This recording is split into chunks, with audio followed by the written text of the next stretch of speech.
Hello students, today we are going to learn The Magic Ring written by J. Whitaker from our English main course book.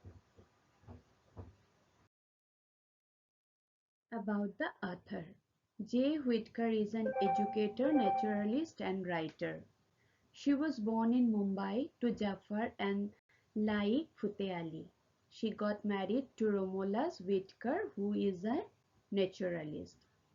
Jay is a teacher and a writer. She worked at Chennai Snake Park, Crocodile Bank and Abacus Montessori School. She has written a dozen of books, most of them for children and young readers.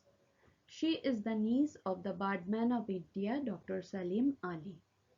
She writes about wildlife and conservation. Her interest in this area began when she grew up in a beautiful home in Mumbai. Some of her books are The Snake Man, Andaman's Boy, Kali and the Rat Snake, Salim Ali for Schools, etc. About the Birdman of India. Dr. Salim Ali, the Birdman of India, is one of the world's most famous naturalists. His book of Indian birds has become a classic. With little money and without modern equipment, he revolutionized bird study and made many discoveries about their natural history and behavior. He played major role in conserving bird habitats in India. The Magic Ring is the ninth chapter of J. Whitaker's Salim Ali for Schools. The Magic Ring is about Salim Ali's efforts to understand how far and why birds migrate. Now I am going to explain the chapter. In the first paragraph, the speaker is saying that early naturalists took much trouble to do their work, unlike naturalists of today, because earlier they did not have proper equipment like today. Moreover, nowadays every piece of information is available in net, which was not the case before. Earlier migration of bird was a mystery. Where did the birds go? How did they come back after a year? Sometimes on the very same day, used to confuse all. Some naturalists used to compare this nature of migratory birds with the phoenix in the Greek legend. Now, as a result of research, it is clear that migratory birds are very punctual. Migration is not a taught habit. Here Dr. Salim Ali quoted the bird cuckoo in England. There are two seasons of bird travel to and from India every year. They fly away during the winter and return in the spring.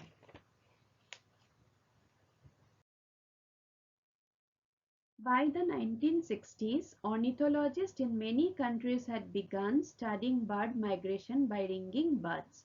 Salim Ali made a start with his team from the Bombay Natural History Society. A small aluminium or plastic ring is clamped on the bird's foot with a message asking the finder of the bird to return the ring to a particular address such as the B&HS. He is also asked to name the place, date and time where the ring was found.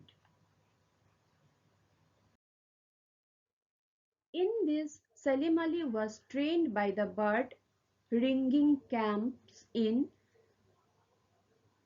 Helgoland in Germany. But Ali was facing problem in his research work for not having sufficient fund. But his economic problem was solved by a virus. A strange viral disease had broken out in the Shimoga district of Karnataka and was affecting humans and monkeys. It was new to Indian doctors and no one could find out exactly what it was and how it came and how to cure it. It became more mysterious when scientists at the Pune Virus Research Center discovered that it came from Western Siberia. But how this Siberian virus got to Karnataka? the World Health Organization wanted to find out, and it asked Salim Ali and BNHS for help. Salim Ali was too happy. He was invited to a WHO meeting in Geneva to make all the arrangements. And in this way, bird ringing began in India. He with his team started a work for WHO, and at the same time he was able to clamp on the magic ring that would tell the story of bird migration to and from India.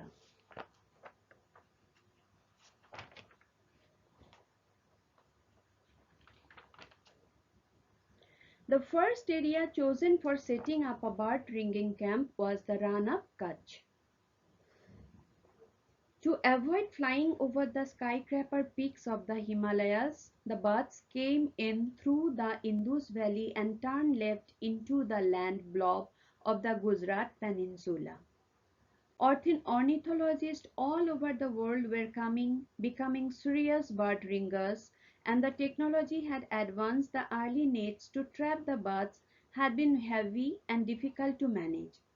Since then, the Japanese had invented mist nets, which were light and easier for ornithologists to ring the birds. The next question arises, and that was, where should this net be put up?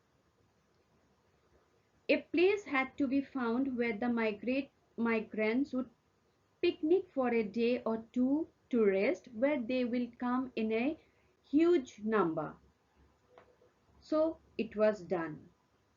But as soon as the tents were pitched and the camp got going, there was a sudden heavy early monsoon ushering in flood and famine.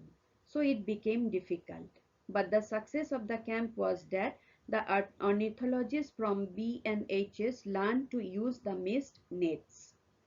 An expert had specially come from Switzerland to show them how to put up the long, almost invisible nets on bamboo poles. Even the keen eyesight of birds missed its hair-thin strands of nylon. Being spongy and elastic, that net, which is called mist nets, the net does not damage the birds now, but it must be quickly untangled, weighed, measured and ringed. So everything of ringing the bird should be done in very quick and fast way. Then it is free to fly away, wondering what on earth the noise and excitement was all about. The camp was a real bird heaven, but unfortunately it was also a favorite spot for snakes. Fortunately, no one was bitten in spite of some close shaves. These bird ringing camps became important part of the work of Salim Ali and the Bombay Natural History Society. Millions of birds were ringed in many parts of the country, and the recoveries began to tell for the first time the story of where and how migrants fly. The chief and most important ringing center was Keoladio near Bharatpur in Rajasthan, which is today a national park. The Birds Paradise was the private hunting ground of royal family of Bharatpur. So now it is the Birds Paradise, but that time they were facing trouble there because of this royal family. Their VIP guests were entertained by mass massacres of water birds, which were kept moving by beaters, making them easy targets.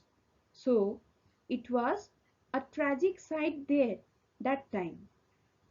But real danger to Bharatpur came after independence, when local farmers they tried to make the land for agriculture land. They tried to convert this Keoladio, which was a bird sanctuary, to a agricultural land. But this would have been the end of one of the most precious waterbird havens in the world.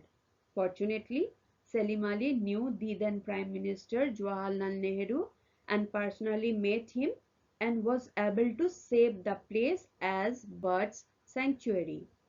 Today, ornithologists and tourists come from all over the world to watch the teeming bird life of Keoladeo National Park. Thank you, students. Hope you understood, and you will be now reading the chapter thoroughly from the PDF.